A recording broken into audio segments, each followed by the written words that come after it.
pas crack? Non, mon petit Billy, mais je ne suis pas seulement ton oncle, je suis également ton père. Écoute plutôt comment je parle dans ce micro. Aujourd'hui, tu découvriras les personnages de Bubbleman. Alors, tu kiffes? J'ai soif d'apprendre.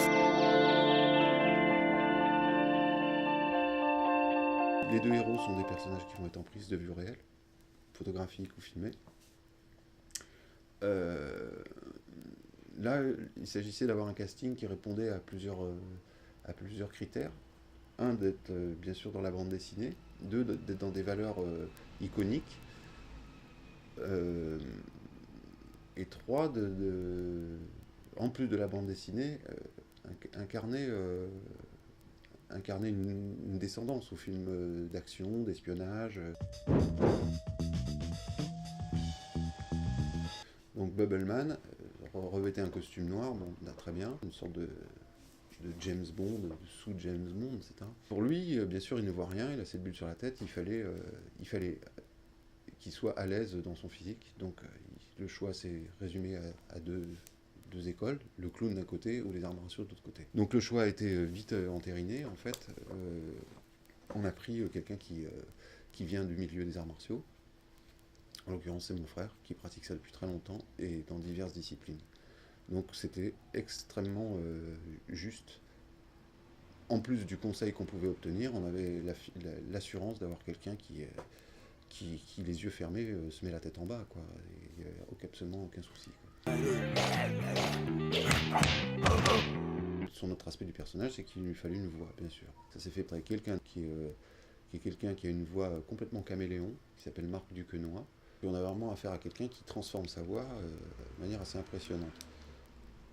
Ça s'est avéré avec quelques intentions, quelques propositions de ma part, ça s'est avéré juste d'emblée, tout de suite.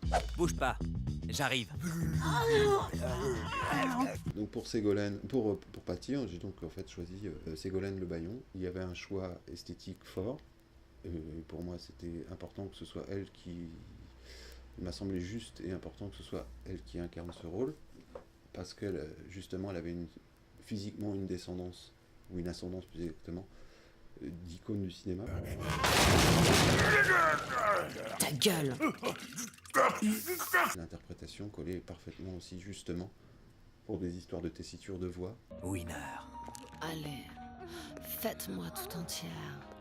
Happy birthday, Mr. Blowfly. Pour eux deux, il y avait juste cette petite particularité j'ai fait une mise en scène de manière à ce qu'elle puisse l'accompagner et qu'on puisse filmer au long cours les scènes et ensuite couper dedans, comme un couple de danseurs, quoi. Finalement, elle a pris en main Bubble qui voyait rien, bien sûr. Donc elle a guidé le personnage. Dégage. Va te mettre à l'abri, ici ça va chier. On a un autre degré de personnages qui sont les personnages en stop motion, qui sont des marionnettes que Julien va travailler, va acquérir, travailler, retravailler, il va les accessoiriser en fonction du storyboard. Il a fait sa petite cuisine d'accessoiristes, de costumier pour ses personnages, et ensuite il les a animés.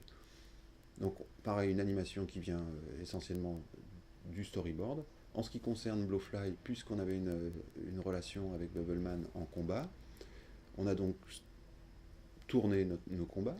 Il a fait une réplique de la pince de Blowfly pour qu'on puisse jouer d'interaction avec Bubbleman en tournage.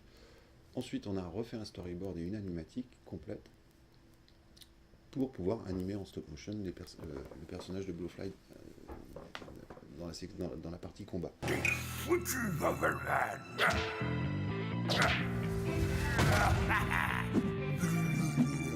Et puis il a fallu aussi trouver une voix qui va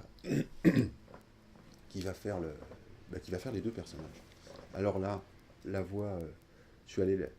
C'est en revoyant un certain nombre de films, en l'occurrence le film de fin d'études de Julien, FBI Zoo, il a fait avec Johan. Là, j'ai réécouté la bande-son, parce qu'il y avait des personnages intéressants, et puis tout d'un coup, au détour d'un plan, j'entends une petite voix d'un personnage de dos, et je dis, c'est lui. J'aimerais bien lui, cette voix. Et donc je demande à Julien, mais c'est qui a fait la voix? Je n'ai pas fait attention à ce moment-là au générique. Et il me dit, c'est Michel Mella. Donc, Michel Mella est connu en France pour avoir doublé Joe Pesci, et connu aussi pour avoir doublé en animation, entre autres tout ça, hein, il a bien d'autres cordes à son arc, et il a doublé Carlo le Calamar dans Bob l'éponge. Dans la journée, j'ai eu le contact avec Michel Mella, qui a répondu cash surtout, qui a trouvé ça con, désinvolte, crétin, tout ce qu'on veut comme type de projet, et qui a répondu tout de suite, banco. Donc il a fait Prez et Blowfly, avec une énergie de malade. Le personnage a été cerné tout de suite. Il nous faut la bombe. La guerre, c'est la paix. La liberté, c'est l'esclavage. L'ignorance, c'est la force. Il nous faut la bombe.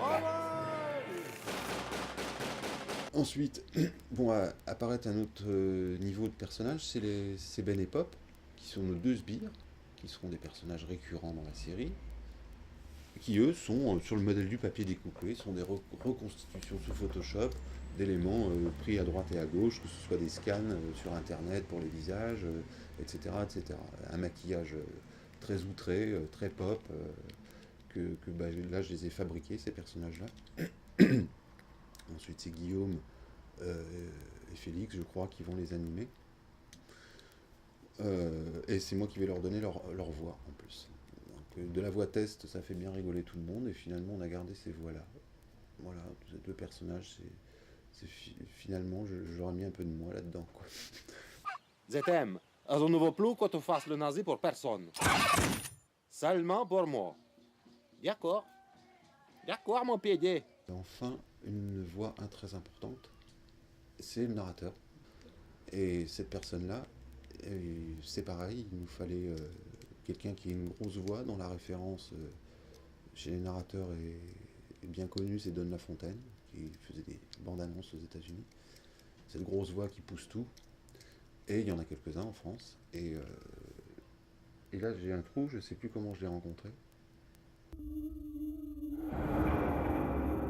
À l'époque, ça puait la merde dans tout l'univers.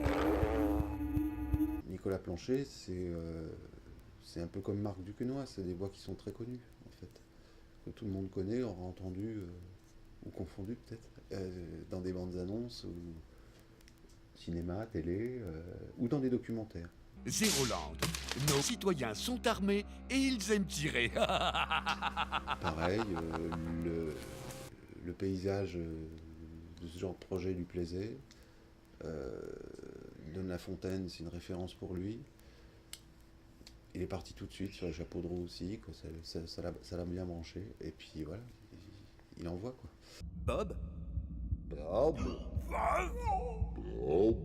Donc pour terminer sur les personnages, sur le groupe maintenant, les figurants, le groupe, les plus que secondaires, ce sont ceux qu'on va retrouver essentiellement chez les militaires. Ceci, c'est l'équipe du tournage, tout simplement. Et quand c'est pas l'équipe du tournage, c'est les copains, dont on a récupéré leurs photos sur Facebook, je ne sais où, et puis on les a recostumés, etc. Pareil, là aussi avec un protocole de texture qu'on a mis en place avec Félix, pour toute cette partie. Et dans les personnages, je ne vais pas tout dire non plus, mais très vraisemblablement, il y en a au moins un qui va être récurrent,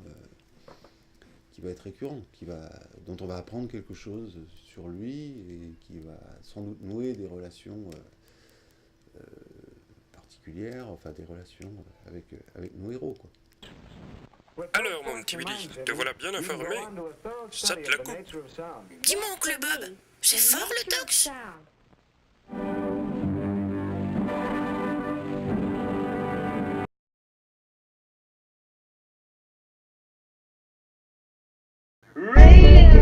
Je ne le pense pas une seule seconde.